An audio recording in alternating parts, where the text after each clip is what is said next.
Okay, so tonight's vlog is interesting one. So this is Zach Teran. All 10 people are following me. I'm super excited to have so many followers, by the way. Zach Teran is awesome. He brought over some of the Deschutes Mirror Pond, so we were enjoying that, and we were having a little jam while testing out Ableton's Link. So, a little explanation of what's going on here. I have keyboard launchpad connected to Ableton, and Ableton is doing some processing on some stuff. But the biggest thing we're testing is Zach's rig over here is, so this is just a volume pedal that's going into a Sonic Port VX, which is going into this iPhone, which is being controlled by those Bluetooth, that blue board right there. So essentially what's happening is Zach is connected to live via link.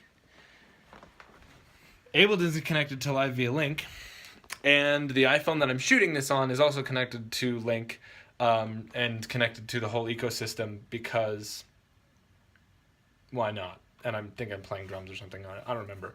We're going to noodle around a little bit, and there'll be another video with the audio and stuff from that, but I wanted to release this as kind of a test explanation of what's going on. There's also kind of a test with multiple cameras and my GoPro thing here. There's so many phones in this equation. It's so exciting. Anyway, Zach, what are your thoughts on the mirror pond? Well, the beer is delicious. You know, it's a classic go-to of mine. It's, like we were saying earlier, not too hoppy, but hoppy enough. You know, it still tastes like a pale ale. And it's, yeah, it's sweet, robust flavor, kind of dry. It's good. Yeah. It's a good jam beer. Yeah, it's a great jam beer. I love it. And I think the last beer I reviewed was the kombucha beer, the Unity Celebration from, I saw it at Whole Foods and went, oh, it looks really good. Totally. I walked around downtown Reno with one of those one time. They're fantastic. They're fantastic. It's delicious. Yeah. I think the flavor I have is bourbon peach. Oh, and I'll show this off here while we're here. The whole reason why I'm excited about kombucha is because I'm brewing kombucha. There it is. There's my SCOBY doing its thing. We've got a second fermentation happening in these bottles right here. I think eventually I might actually brew some kombucha beer. So anyway, that was just a short little explanation of what we're doing here. Then we're going to record some stuff and hopefully jam and release it. Hopefully it'll be awesome. Thanks. So Zach just asked what's happening with this ecosystem, and I figure this is a good time to explain it. Sorry about all the shaky camera stuff. So live, it introduces a feature called Link. Okay. And Link is a, well, for a long time it was really difficult to be able to get two computers to talk together and link. Like we had this problem when we were jamming before with you and your looper and me with live. Yeah. MIDI just doesn't work. There's not enough samples per second, and there's so much drift and there's so much weirdness that, you know, you can kind of get it to stay in sync if you're just staying static, but once you start to change tempo, then it kind of gets all thrown apart and it's terrible. And the fact is now, with computers and with Wi-Fi and with all that stuff, and every device we have is connected somehow, you don't need the MIDI. MIDI is just too lo-fi to get it to work. So what Ableton introduced was this thing called Link. And Link is a thing you download. Well, it's not a thing you download. It's just a part of Live. So I have it, I don't know if I can show this. In this corner here, there's a little thing that says Link.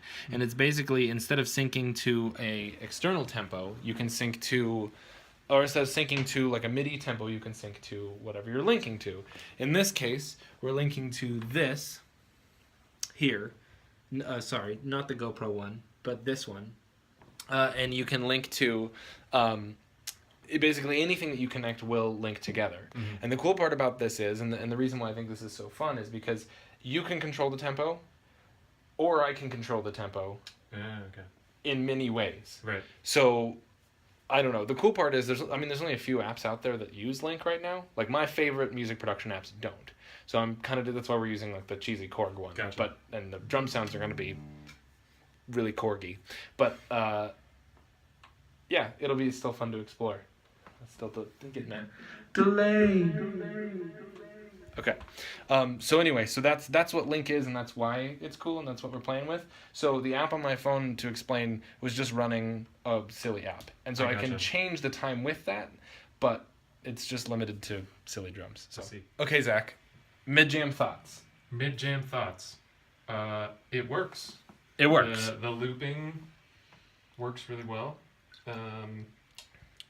Yeah, it took a second just to get used to it, but once we were there, it was fine. It was actually pretty intuitive. So.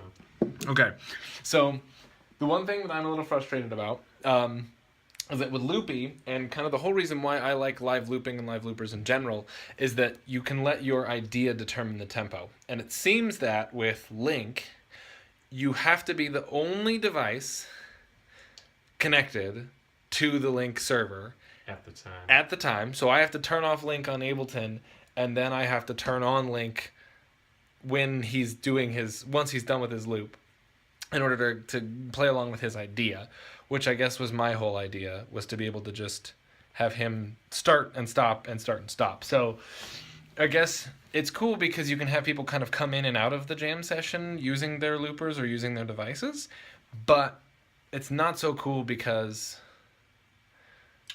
Just the getting started is hard. Yeah, just getting started is hard, and capturing the idea is the hard part, which I feel like when you talk about a looper and live looping, which is, Link is not necessarily built for live looping, it's built for live jamming. Right. So, if you start with something... Which involves looping, I think. I mean, I think looping plays a bigger part to it. So, right. I think, and especially since the Ableton that comes with Link is in beta, so the Link engine isn't necessarily 100% started. Yeah, gotcha. I wonder what would be the fix to that? I wonder if it's also a fix in Loopy itself, in the app. Maybe. Because there would have to be a script in that app that said and ATastyPixel, if you're listening, he's the guy who wrote the app. If you're listening, this is for you. In the app, if you're the only Link device running,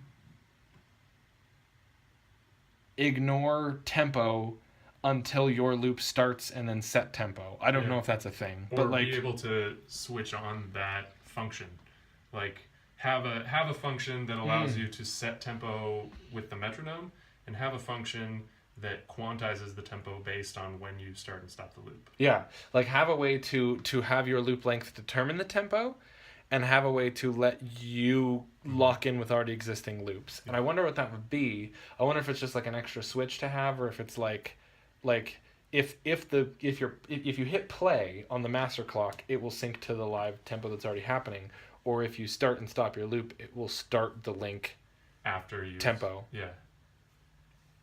Okay, so mid jam, great. I think we're gonna play with this. Post jam thoughts, Zach. What do you think? What do you think of Link, Loopy, the whole setup?